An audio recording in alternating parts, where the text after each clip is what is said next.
All right, hello everyone. Happy Wednesday. Welcome to another episode of Crypto with English. So, I'd like to welcome our special guest today. We are joined with Kat Philps, a highly accomplished entrepreneur, influencer, and thought leader just at the age of 20, mind you, with a long list of accolades and accomplishments. And I'm going to actually kind of laundry list just a few just to provide greater context to the audience as far as what I'm talking about. So she was featured in Business Insider, which, by the way, is an incredible accomplishment in of itself. She was the Midlands Young Entrepreneur of the Year for 2022. And by the way, I've been to the West Midlands before in the UK. It's a very nice, beautiful area, to say the very least. She's also the founder of a very, very successful, award-winning business called Pivot. This is a digital marketing agency, and it really focuses on creating brands and essentially scaling those brands. I guess you could say I guess you could say the maximum extent of the potential and whatever is there. So listen, Kat, thank you very much for coming on today.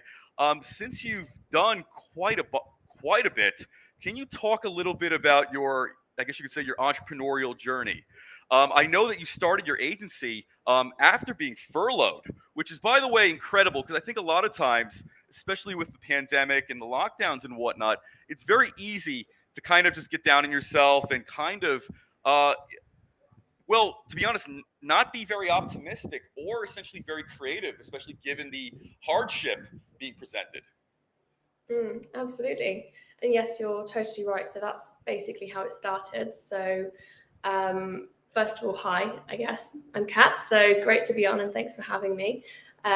Yes, so it started when I think it was 2021, April 2021, and we were just in the pandemic and I'd just been furloughed. And then after the furlough, I'd been made redundant from the travel industry and I was looking for new jobs, and I had a bit of a situation where I didn't quite make it through one of the interview processes. They basically dropped me over text, so it was a bit Right. of a Oh, yeah. oh well, that's nice. It was not very nice at all. Yeah, it was a moment where I didn't know what to do. Obviously, I broke down for several minutes, and then I remembered that I'd Right. seen like a side hustle on TikTok, which was to do with like drop shipping notebooks through Amazon. So Right. I went ahead from about, I think it was about 6. I think I worked until about 6 a.m. So it was about 12 hours or maybe longer than that. And I just worked fully on creating this website for notebooks and doing this, doing that, and creating everything there possibly was. Then I went to sleep finally at 6 a.m. Slept, woke up, and when I woke up, I realized I had absolutely no passion for notebooks whatsoever. So I guess that sleep really did me some favor. But Right. from there, obviously, I'd been doing marketing before, so I went and just continued on to create a marketing agency instead, and I guess I haven't looked back since. Yeah, and it seems to have worked out quite well. You've been able to, I guess, scale your own brand and many others as well. And I think just in your own right, you've been able to accomplish 2 million views per month, which, by the way, is quite incredible. And in fact, I think, it would be fair to say for many that are trying to come up, getting 2 million views, period, is quite an uphill battle. So, talk about how you were able to do that. Getting Mm. views and getting, you could say, audience and user interaction is very, very important. I would say it's paramount to almost any type of product or service that you're doing nowadays. So, talk a little bit about that process. Yeah, it is. It's difficult, but once you kind of master your personal brand or your brand in general, I think it's quite an easy process and it's replicable. So that's kind of what I do with my clients. But the most Right. important thing is starting. So getting started in some way or another and learning along the way was kind of what I did with like sort of split testing, etc. What kind of worked on the platform, what worked with my brand. But getting started, then actually being consistent with it.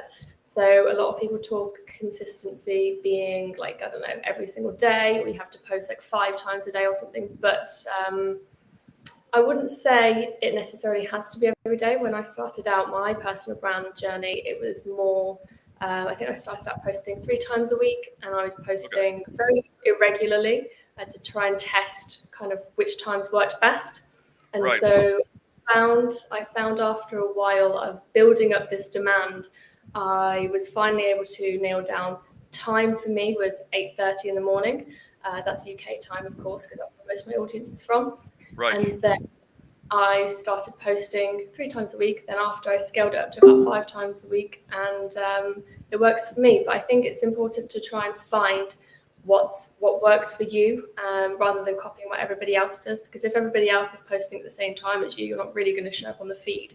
Right. So find your audience, but also I think originality is something I've never really talked about on live streams and stuff like that.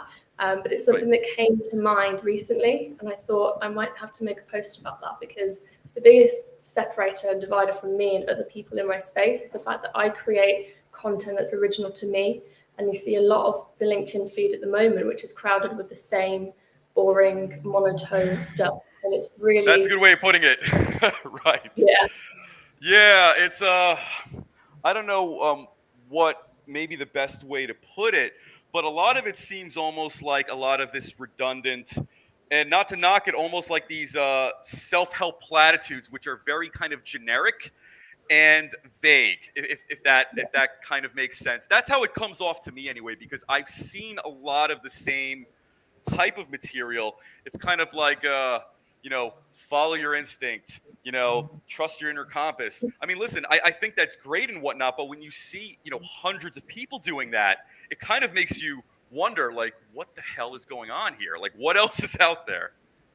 I agree. And there's so many people who like copy other creators and stuff like that. And there's an Yeah, element, it's okay to do that every now and then and like kind of replicate it. But there are people who copy others and it's not scalable in the long term because you're just copying, you're not innovating. And so being original is one of the biggest things that I would advise.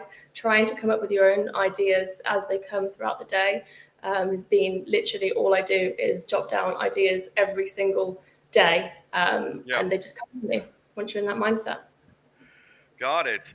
And when it comes to building brands, some people have relied heavily on bots and buying services regarding that. What's your take on that?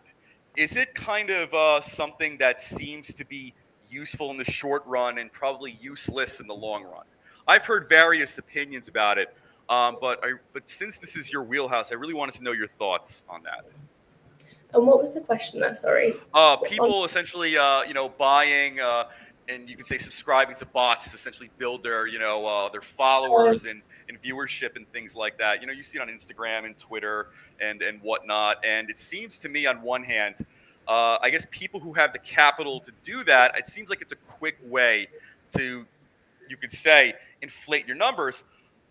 On the other hand, it seems like once people find out that most of your followers are bots, it seems like you can lose credibility almost immediately. Oh gosh, absolutely, yeah. I think, and if you do get those, if you buy followers, then you're not going to get the engagement. You're going to have to buy the engagement along with it as well. Right. Um, so it's going to be an uphill battle, and I think the algorithm's probably going to deprioritize you as well. So I've had a couple of prospects this week who've asked me, like, do you have engagement pods and stuff like that? And Oh, to and be honest pods. with Yeah, that too. you, yeah, I must have been quite naive to this. I didn't even know that was a thing. And I had to kind of Google it. And it's apparently like a group of people who kind of, put Yes. their and engage with each other. And it's kind of like fake engagement, but more real. And I don't think that that's a good Yes. idea either, because it's not real engagement. Yeah, and by the way, it seems like pods, and I've come across this a lot nowadays as well.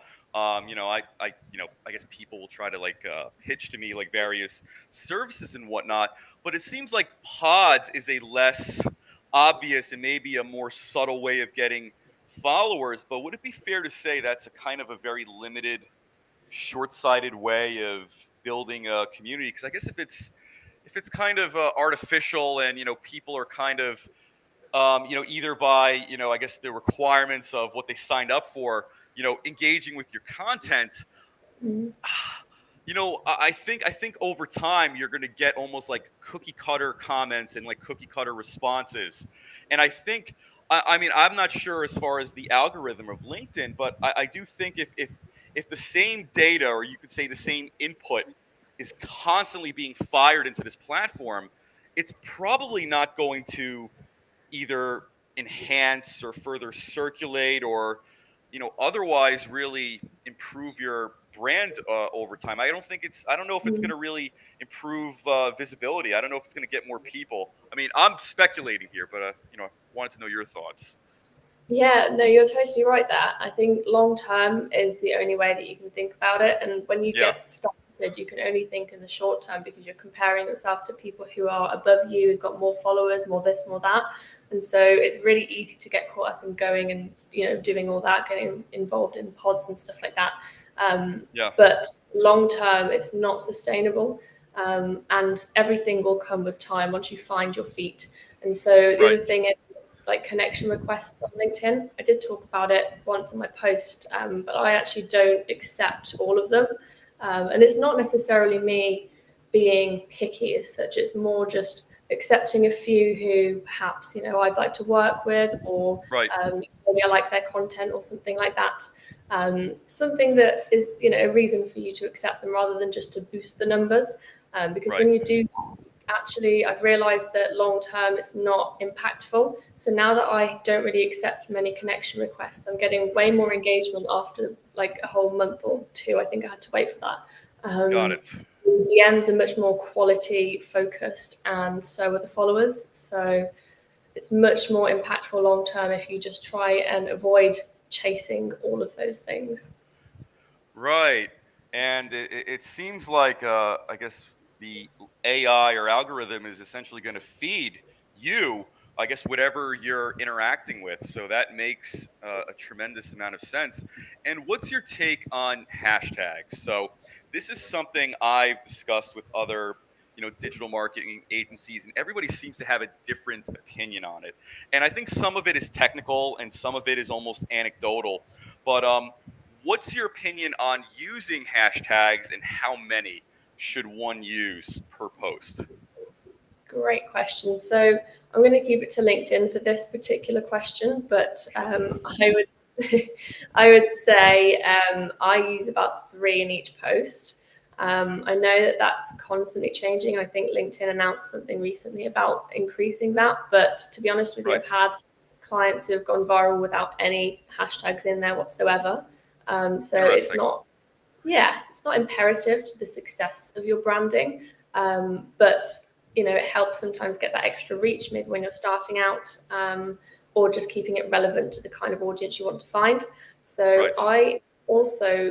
I don't actually talk about this too much either, so this is a nice little tip, but I actually keep my hashtags in text as well, so it doesn't look so like I'm trying to get this engagement. I see what you mean. Yeah. So you keep it in like the body of the paragraph or the sentence, right? Exactly. So a lot of Okay. people put like 10 at the end, and it just Yeah. looks like, oh yeah, I need to get this engagement by adding like thousands of hashtags. But because I put mine in text, I don't know, it could be talking about, I don't know, women in business or something like that. And it could be, Right. oh, such and such, I met this lovely lady in hashtag business. Then you go Right. on to talk the rest, it's kind of within the body of the text. Interesting. And I think that's a very, very good tip to keep in mind because I do see an overwhelming amount of content. And by the way, I make this mistake as well. So when it comes to, I guess, posting content regarding either conferences or even this show, I will make this mistake, and I'll gladly admit it. I will put essentially the anywhere from like 3 to 8, you could say, hashtags at the end. Um, Yeah. so I definitely see your point, and I think considering LinkedIn changes and flips the script all the time, I think it's good to be conscious of some of those little things, which is, of course, which is why I like to ask questions, surrounding this as well. So, Hmm. given that you're given that you're 20 years old and you've done this, how I guess how did you become so serious about, you could say, entrepreneurship, and you could say building a brand so early? Because if I was to be candid, if I was thinking about myself at 20 years old and I'm 37 now, I'm like, Wow, my head was definitely not in that direction whatsoever. So, if you can talk about that, was there a certain mentor or a certain experience or group of experiences, I guess, that kind of gave you that maturity earlier on? Yeah, I get asked this a lot actually. I think there was a moment where everything kind of switched in terms of mindset, but that was because I'd already started the business. So Yeah, the actual starting of the business was probably more directly from like my corporate career, yep, where I wasn't quite like enough yet to get to the next stage, and so I was given the opportunity elsewhere. So like I'd have to move to another company to kind of get that, but I wasn't ever able to like be seen internally. right, So it was one of those I just wanted to keep pushing, keep pushing, keep pushing, and then eventually I guess I had the drive instilled in me naturally to kind of go for it and do it myself. yeah, Um, but as far as everything else goes, it's I think when I started the agency, I was watching a lot of role models such as Stephen Bartlett and Gary Vee, and a lot of okay, people like so they had a huge impact, and I think it's fair to say that they had different impacts. So Stephen is the one who taught me a lot about mindset. So I read Vex King's book, Good Vibes, Good Life, I think it is. That's a really good okay, starting point. Yes, and I think I listened to a lot of what Stephen was saying in terms of like business mindset, and I applied it because he talked about if you want to be a good leader, then you have to be able to take accountability, to own up to your mistakes and say, hey, it's okay. right, You need to train your team to be the same. And so I thought, okay, I want to have a positive led team. right. So how can I do that? Right, it has to start with me, and so that's where it came from. And then just bettering myself in that way was probably the success that I've had now, I suppose. Yeah, And building that mindset and all those soft skills has led me to being able to continuously grow. good stuff. And I think Stephen Bartlett and Gary Vee, I think they provide a lot of great insights and wisdom as far as creating a brand, and I would even say creating credibility around a brand too. And in fact, Gary Vee, I think no matter what he's talking about, and whether one likes him or not, he does communicate a very strong sense of credibility and I guess you could say genuineness in whatever he is talking about. Maybe sometimes one can argue, maybe it's a little, oh, it's like, it's a little too positive or it's a little bit too, you could say it's a little too much glass half full. But I do think in whatever he is doing, it is coming from a very sincere, genuine place. And by the way, he's also from New Jersey too. So he's actually not actually originally where he grew up was actually not too far away from me. So, but I really do like the way he does his brand, and in fact, it's overwhelmingly positive, and I think that's very very important, especially the mindset, especially in this day and age. It's very easy to kind of get focused on the wrong things, especially negative things in this day and age. Mm. So when it comes to your content, as we were talking earlier, there is a lot of recycled kind of content out there on LinkedIn, and whether it's platitudes or whether it's you could say like motivational quips and quotes. There is this sense that a lot of this stuff is being recycled, reposted, repackaged, and this is kind of across, you could say, numerous parties and whatnot. Could you talk a little bit about the type of things you like to post about and discuss as well? Because I think one of the things that people are very, very attracted to and gravitate to towards nowadays is actually authenticity. Authentic content and having that almost that side of either you could say candor or bluntness to whatever they're actually talking about. And I guess the point is, I think putting out a nice quote isn't enough for a lot of people nowadays. I think people want to learn more about whoever or whichever the who that influencer is and what they're talking about and what they stand for. Yeah, great. Yeah, so I think authenticity is definitely at the heart of it all. And that kind of goes back to the being original side of things. And so, because there is a lot of the same content that's being pushed out there, it's much easier to stand out. So, with my Very content, good point. it's more original to my values, my kind of way of thinking about things and opinions. Whereas a lot of people, I think, are still afraid on some level to push out exactly what they feel and not sure how to word it. Right. So I guess that's probably been the separator. Like, for example, my one this morning talked about women in business, I suppose. It was about, Right. yeah, so it Yes, I was, read that earlier too. yeah, good. It was a different viewpoint from what I've seen a lot of people posting about, and it's a subject that's not talked about enough. And so I wanted to give some awareness to it. And through an opinion, something that I'd gone about in my daily life and noticed, picked up on, and thought, okay, that would make really good content to really get some awareness out there. And so having that sort of that mindset on a daily basis of this would be good content, this would be good content, you kind of get to you get to adapt that style of creating, or more so documenting rather than creating, Right. and it makes it a lot easier. And so it's just creating content that, like, it almost think about it as if you were documenting it for yourself, maybe, rather Right. than, like, because when you think about it going out to a group of people, you think, what are they going to think about this? Oh, I've put this, or you Sure. cross-examine it from their perspective rather than your own opinion. And so when you're writing it for yourself, you're really genuinely expressing your actual opinion, and I think that might help a bit. Right.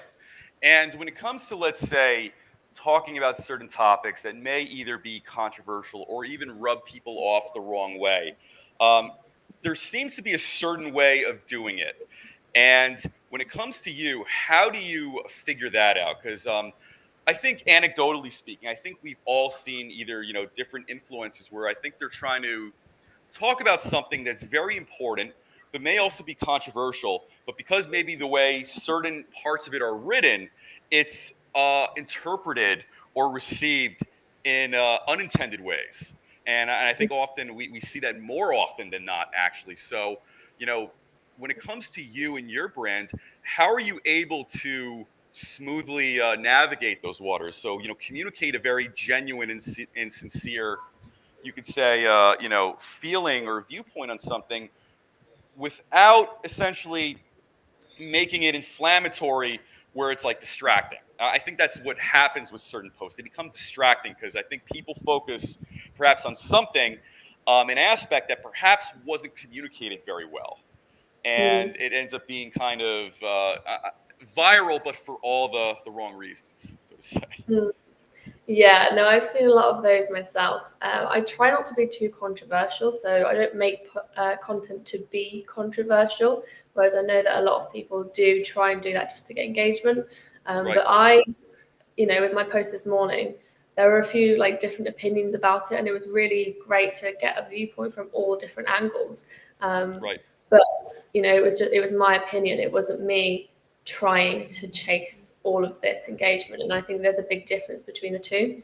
But again, I don't think there's anything you could fully do to totally cover your back. There's always going to be somebody who's going sure, to say something that is just totally not with what you were trying to say.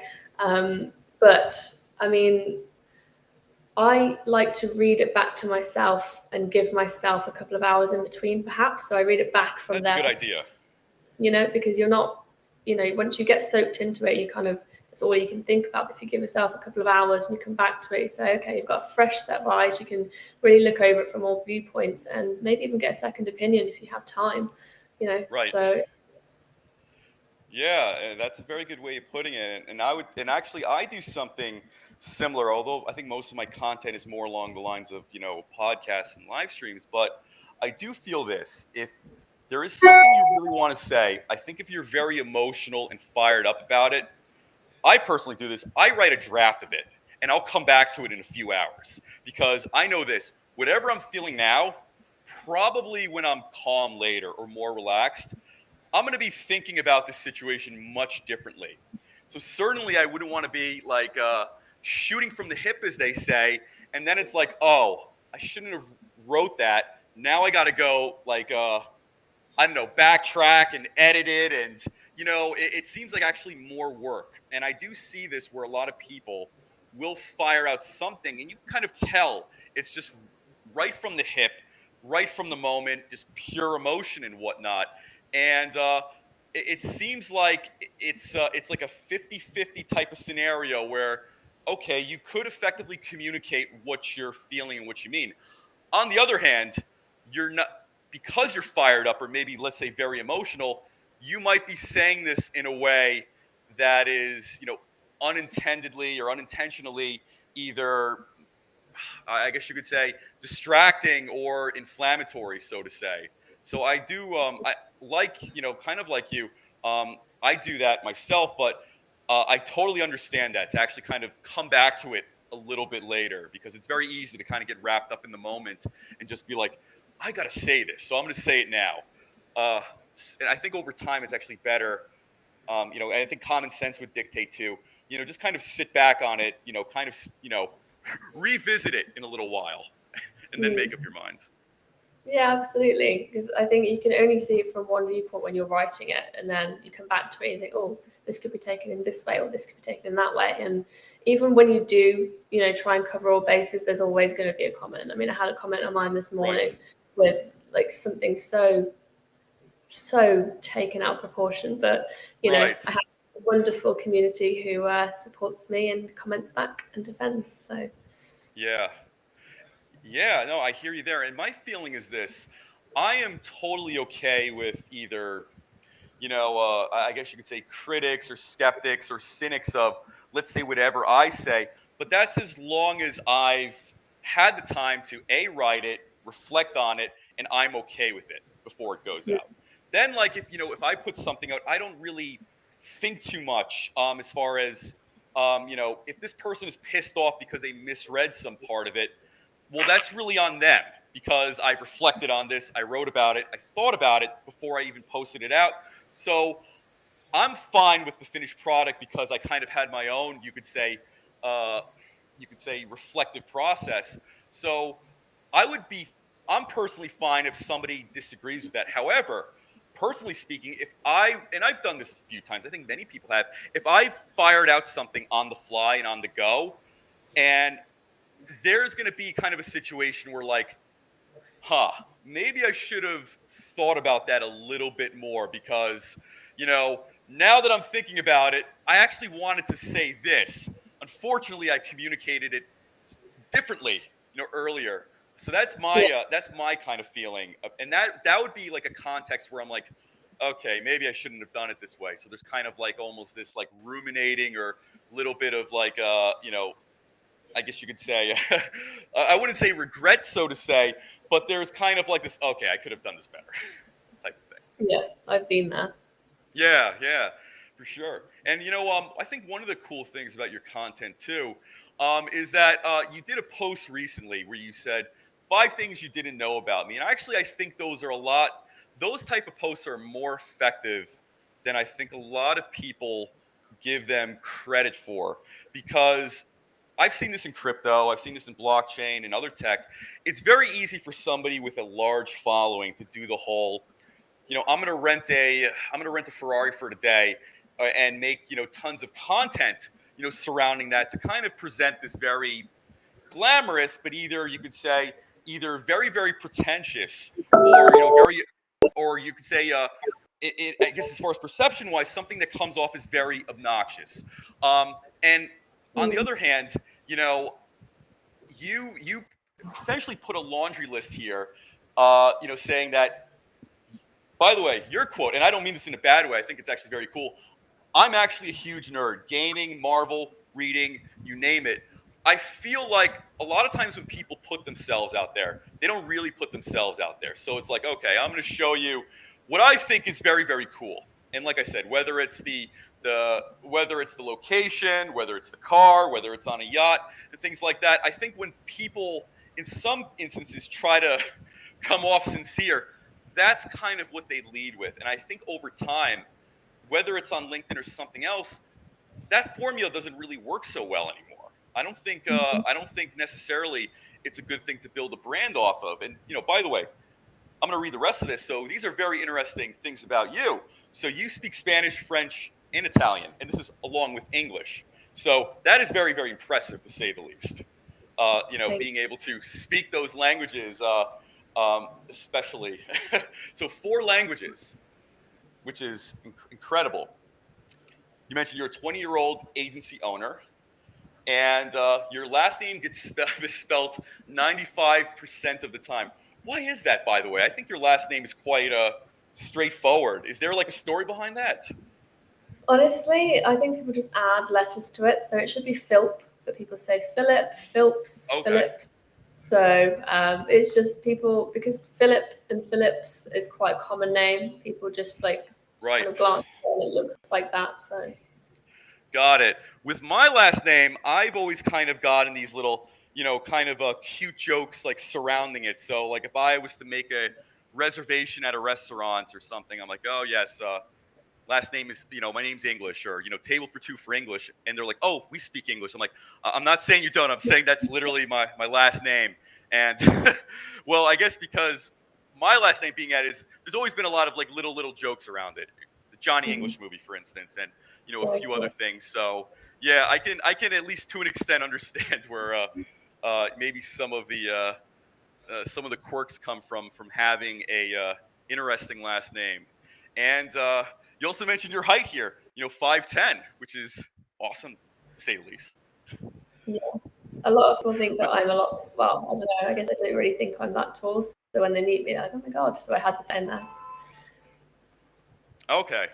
And because here you mentioned you're a huge nerd into gaming, I always liked, especially growing up and you play video games, where if you were to select a character in a video game, you almost got like a short bio of them, and you see this in many video games. You got their height, you got their weight, you got their skill set, you got their likes, you got their interests. This was in like games like X-Men, Spider-Man, even games like Metal Gear Solid and things like that, where you get these like little bios of the characters. And I always thought that was a good thing because it kind of almost makes you more immersed, in the game. So I could almost say, like, based on your 5 things you didn't know about me, this could easily be almost like a video game character, select screen bio, so to say. Like, whether it was something like Street Fighter or Mortal Kombat, where I think in some versions they'll actually have like the little, and I'm talking about back in the day. So I'm talking about like the second Street Fighter 2. So this is like 1994. So it was called Street Fighter 2 Champion Edition. So I was 9 back then. But in the select screen, they had a little bio, and it was essentially height, weight, interest, favorite food. And I always thought that's actually a pretty cool way. So I know what Ryu and Ken like to do as far as hobbies. I know what they like to eat, so to say. So I think doing it like this and also liking gaming, I think this is quite fitting, and I think it's very cool. And actually, I'm gonna like this right now. Oh, I already did. Okay, so so I yeah, think that's my thought. Those are my thoughts on that anyway. it's very effective long term. So I think with some of the content, I'm willing to sacrifice engagement just so my audience can get to know me better. And so that one, it did okay. It was a nice post, but for me, in comparison to my other content, doesn't really do much. So, but I think what the importance of it is, it's almost like PR. Bringing that side to you out and Right. getting your audience to understand who you are. Then the next post might be the one that they reach out to you on. And so I think it's really important to sacrifice engagement sometimes for the sake of your audience getting to know you. Got it.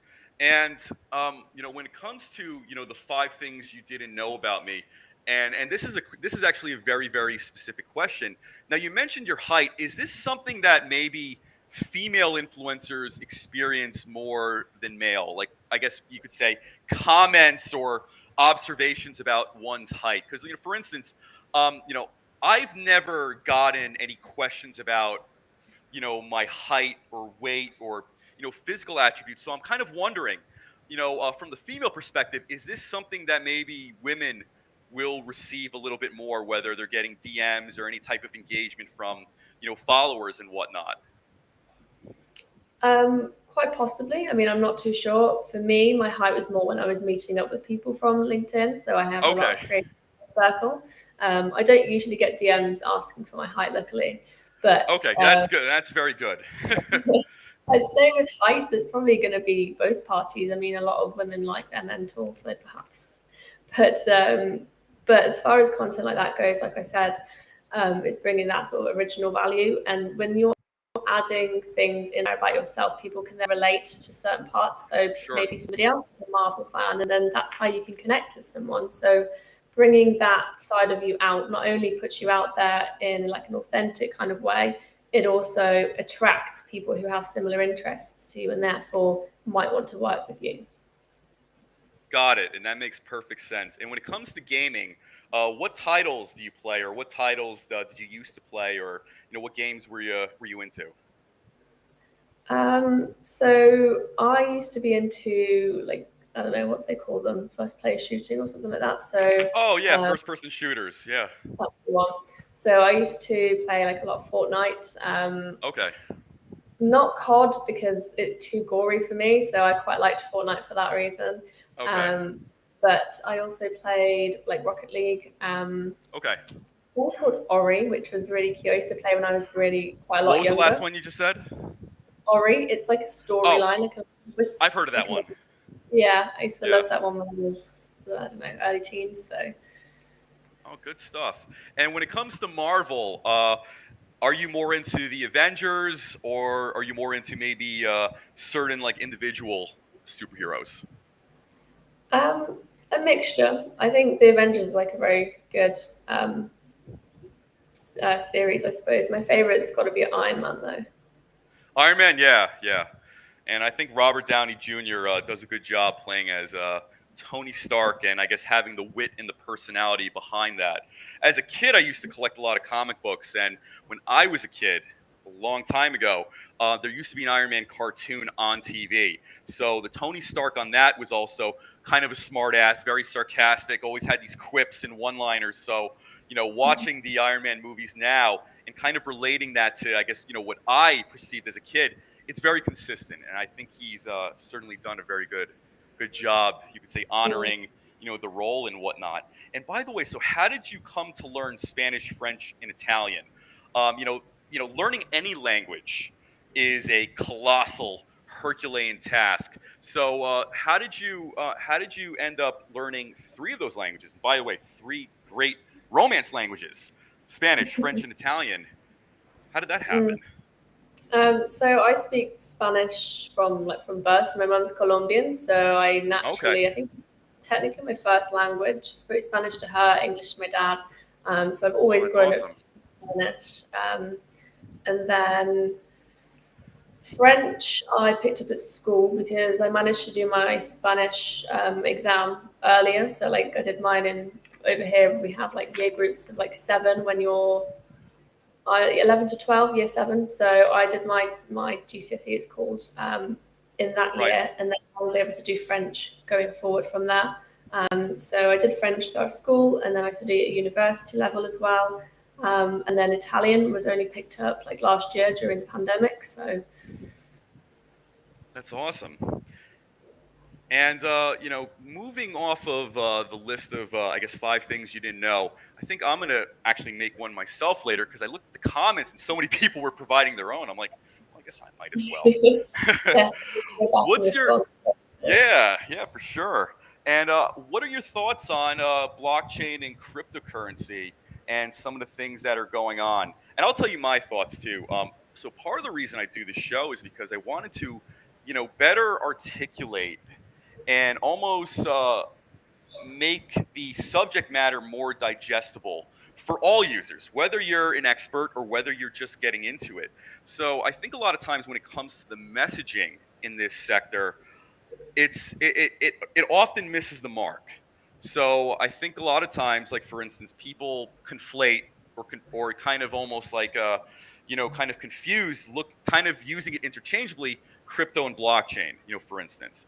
And also, even as we speak now, and it's probably even more so as we speak now, there are these very negative, you could say, perceptions of cryptocurrency. So this ranges from, oh, it's digital money. Is this even real? Other comments go to like, okay, well, this is cryptocurrency. So this is essentially technology used for criminal purposes. And then some even go to like, okay, is this going to steal my private, information and whatnot? So I think there is kind of a messaging, issue here when it comes to a lot of the subject matter and how it's being communicated. So, the question I would ask you, and this could be for me, this could be for anybody else, as a brand, how do you think blockchain could better, you could say, improve its optics or improve the messaging to people, like, getting your grandparents and your relatives like into this, for instance? Honestly, I don't know enough about it to be able to make too much of a comment. However, my fact that I don't know that much probably helps answer this even more I was so. going to say, yeah, actually, I think I'm actually puts you in a better position to point some of these things out. Exactly. So I guess with with the generational thing, I guess it's quite a safety thing anyway. So from a perspective from there, like I know my parents, they don't use online banking and stuff like that because it's like, oh, I could be, Oh, you know, really? yeah, it's quite a known thing from people of that sort of generation. I mean, I'm not Sure. stereotyping, but in general, I think the stats show that not many people will be naturally using those sorts of tools. So I think that the same goes for anything else that's new. There's always Yeah. going to be that uncertainty.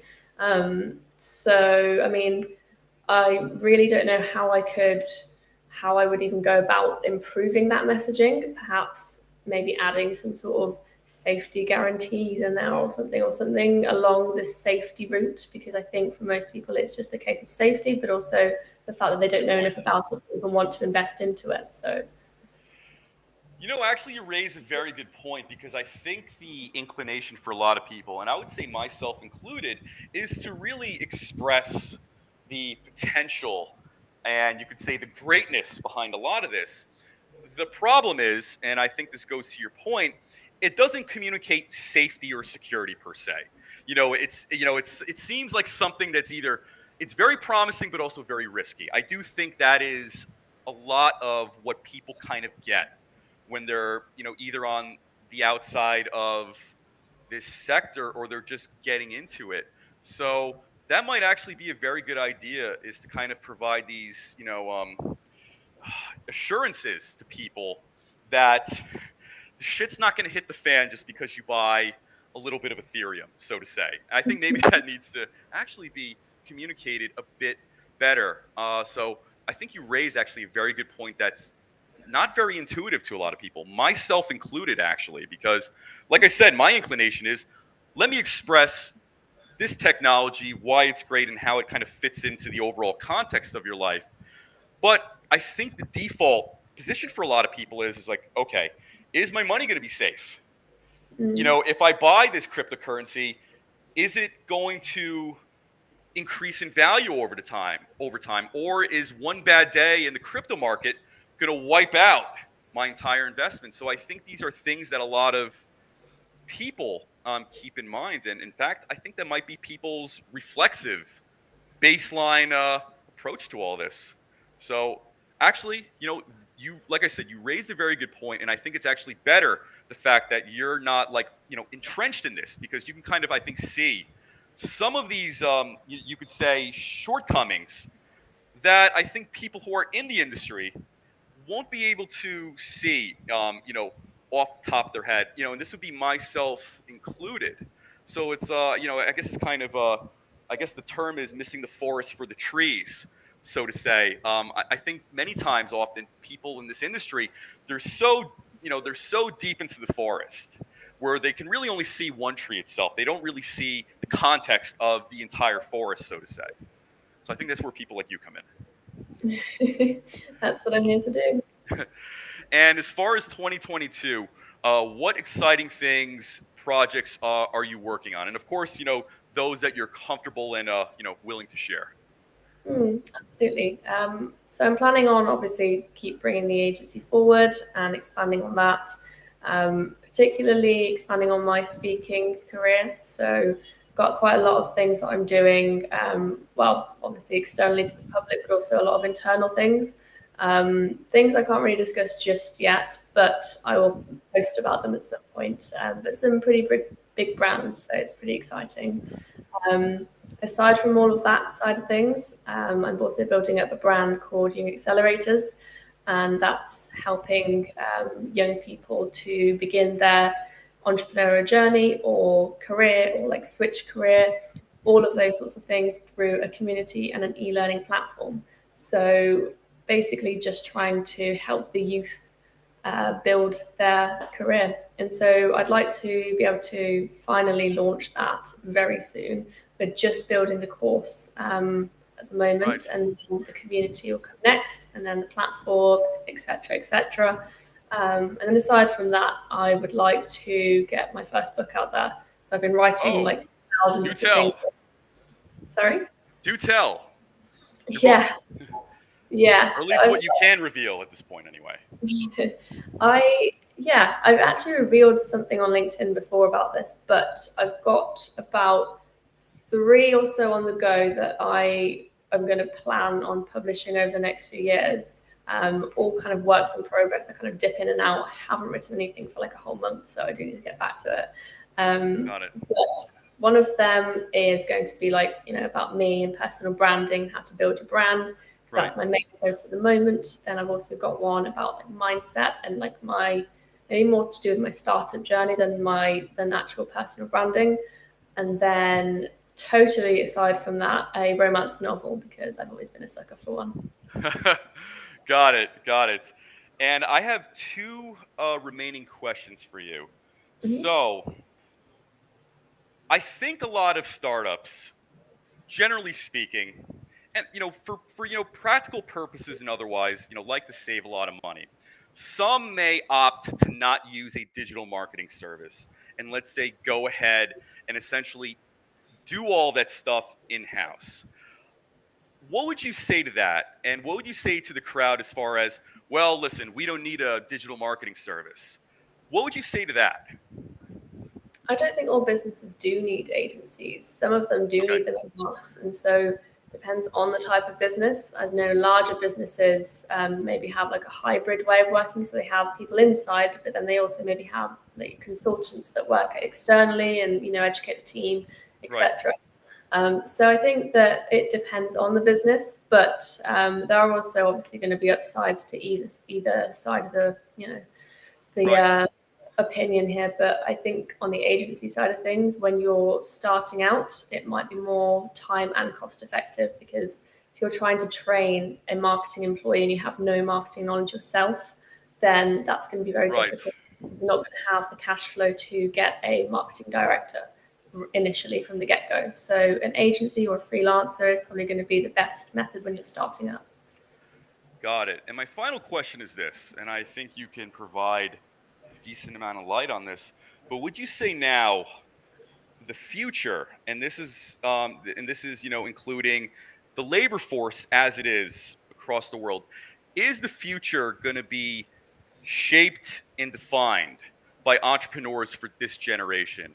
And just to provide some context to this, I think whether it's, let's say, your parents' generation or my parents' generation, I think a lot of the teaching and I guess a lot of the orientation is I'm going to go out, I'm going to go to college, I'm going to get a nice job. I'm going to, work a bunch of years. I'll either have a pension or a 401k, and then hopefully I have enough to retire on as far as a nest egg. I feel, and this is myself included, I don't believe that model either works anymore. And in fact, I don't think it's reasonable or realistic anymore. And Mm. I've seen throughout the pandemic a surge of people legitimately chasing their own dreams and trying to build their own businesses. And I have to say, I don't think I've seen something like this ever. I would say it's almost like a movement without even calling it a name or something like that. But I wanted to know your thoughts on that. Is this going to be the generation of entrepreneurs going forward? I think so. I think we have to be careful with the word entrepreneur, because I think that there's a difference between like being entrepreneurial and then like having a business of some sort. And so I Sure. think like maybe there's going to be a lot of people who might be like freelancing and doing other great things, and building things that allow them to have a different lifestyle than the generations before us. Right. And so I think that that's going to be the biggest thing, is people just working like flexibly around their lifestyle. And then there are, of course, going to be people who are more entrepreneurial and are going to have their entire lives be their career until they get to a certain point. And I think that that is going to shape where we're going to go in the future. I mean, we can already see it happening, and a lot of it is because of the pandemic and people are expecting more out of life. So, Right. yeah. So would it be fair to say, based on what you said, the old script more or less is has been thrown out the window. So the old, you could say, 9 to 5 in a cubicle in an office. That is probably not going to be, you can say, having so much of a big role in the labor force, in jobs, in companies going forward. I'd say it's definitely going to lessen. I mean, there are still people who are happy with their 9 to 5 jobs, and that is great. I mean, there are some really great roles, great cultures Right. out there. So many people who are happy in their jobs, and that is absolutely fine too. So I think that there is going to be a lot more uprise in, the whole freelance business or Right. entrepreneurial side of things, but I don't necessarily think it's going to take over everything, Sure. especially as there are people happy within their roles. Very well said. Well, Kat, I have to say thank you very much for coming on to the show today. You provided a uh, great amount of depth and insight in branding, in digital marketing, and essentially a bird's eye view of where industry is going as far as communications and messaging and how to post content and what works and what doesn't. And I think half the battle in any product, service, or thing that you do is how you communicate it and how you articulate it to people. I mean, I think many times, and we can see this throughout history, there are many, many great products out there, many great services out there, but because, let's say, certain people didn't communicate it or articulate it in a way that really resonated with people, it kind of, fell by the wayside. So, seeing what you're doing with your content and seeing what you're doing with your agency, I think it's awesome. And especially the fact that you're doing this at such a young age. I think you're going to be in a position where you're going to have a lot of people who are going to want to be mentored by you. You're going to have a lot of fans and people that look up to you over time, and they're going to be asking you questions. How did you do it?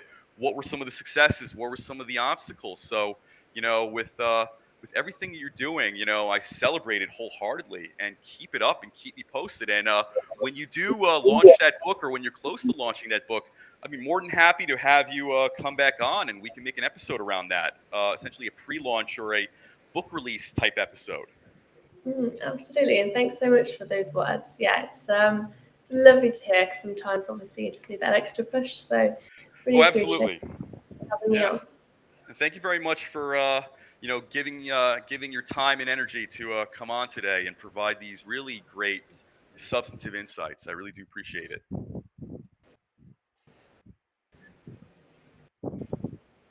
All right.